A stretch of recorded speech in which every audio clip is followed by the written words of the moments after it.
While you may think you're giving your child the best nutrition, the best kinds of food, you might be causing vomiting, abdominal pain, and even diarrhea that keeps you rushing to the hospital time over time. Welcome back to my channel. This is a nutrition and lifestyle channel giving solutions to everyday nutrition problems. So going back to years in the past, our mothers, our grandmothers, our great-grandmothers would prepare porridge from mixing all these edible cereals and legumes together to make one flour mixture that can be used to make porridge for our babies. But is that something that we should keep doing? Should we embrace that method of cooking?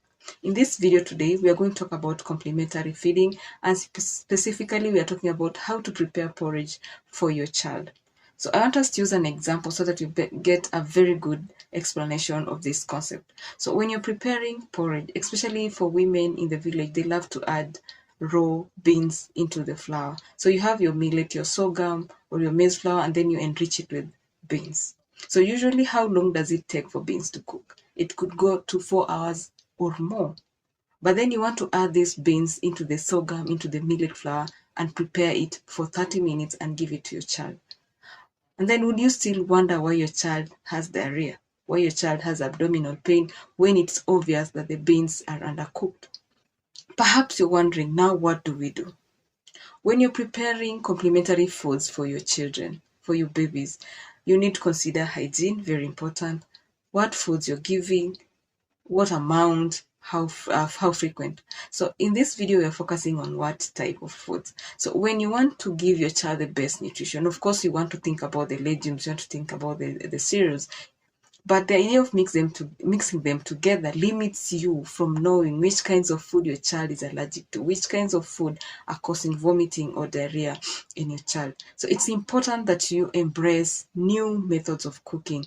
So what is recommended is that you prepare one container of the main cereal that you wish your baby to take. You can have one container containing your main cereal. Like for example, this is millet, pure millet flour. So in one large container, you have your main cereal. And then you want to enrich your main cereal with other proteins. So you can have other smaller containers like this one here containing the proteins, like for example, soya, groundnuts, omena, and so many other cereals, legumes that are available in the market. So having these ones in separate containers and smaller ones ensures that you can always be able to refill them over time.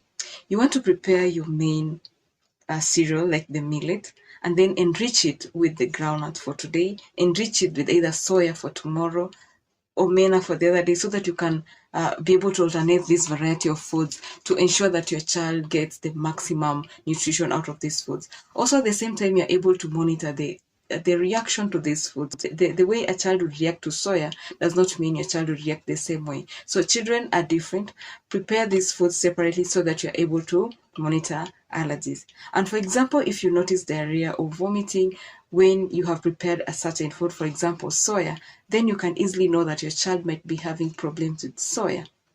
As opposed to having one large mixture of flour, then you can never really tell which food specifically affects your child. So this is a hack that I want us to try at home. So many of us are already using that old habit of mixing everything together and giving it to our baby. Sometimes we don't even taste that porridge to make sure it's edible. It's something that you should eat, but we want our children to eat.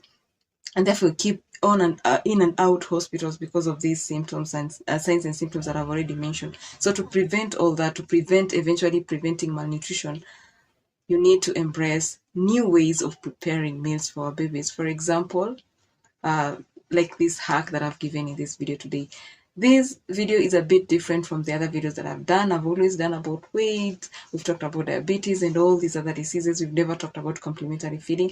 But this is a segment that we are adding to our channel. We're going to be talking about so much, so many things about complementary feeding. So please consider subscribing and turning on your notification bell so that you don't miss out on the videos that I post. So thank you so much for joining me today. Until next time.